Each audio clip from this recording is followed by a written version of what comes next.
Hi, good evening. Dr. Bill Pettit, President of the Pettit Family Foundation. The Pettit Family Foundation made a decision to support the Connecticut Science Center because one of the planks of our mission is to support the education of young people, especially women in the sciences. Pettit Family Foundation Women in Science Award, which I really consider sort of a science/mentorship award, came about with discussions going back many years, how to best honor people who did great science, but also mentored and inspired young women to get into science. And congratulations to Dr. Krista Kao.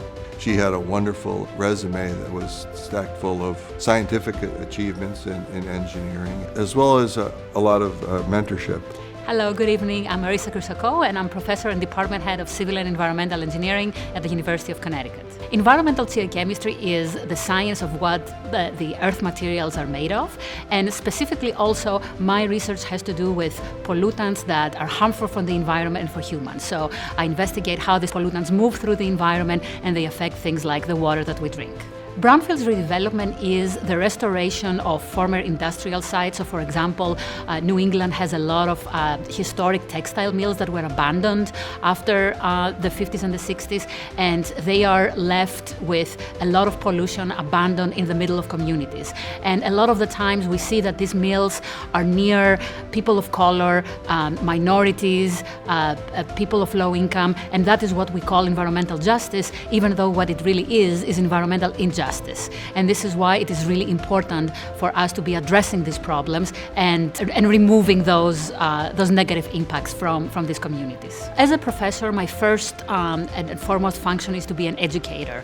And being an educator, it is important that we are inclusive of all of our students, no matter what the background is, their culture, their way of thinking. And we have built an educational system that is often very rigid, and it doesn't allow different kinds of thinkers to be engaged in the learning process. And for me as an educator, it is top priority to create an environment where everyone can be embraced and learn equally. And this is why the neurodiversity project is so important to me. If people are not familiar with what neurodiversity is, it means that different types of brain functions that sometimes we offer labels like autism or ADHD or dyslexia, but what really neurodiversity is just a diversity of the mind. There are two answers as to why bringing more women and underrepresented minorities into STEM is important.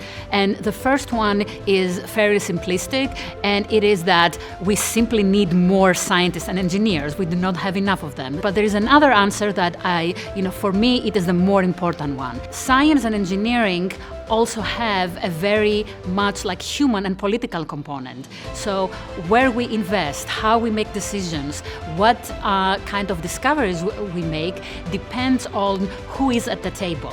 And bringing everyone at the table and making sure that they have a voice and that they have their own approach in how they engage in science and engineering is the more important reason for me why STEM has to include women and minorities. As I was walking into the Science Center, my car stopped for approximately 100 to 150 kids from a school bus to walk into the Science Center. And each and every one of those kids had the opportunity to engage with science, to learn new things, no matter where they came from, what their financial status or what their family had, or how many resources the school had. And this is for me the number one reason why science centers are so important, because they give this opportunity to every child. If I had just one piece of advice for a young woman, it would be believe in yourself. Because self-doubt is the number one thing that I see, in most young women. They're not sure if they can make it, if they're good enough, if they have what it takes. And so my advice is, you do have what it takes. Believe in yourself.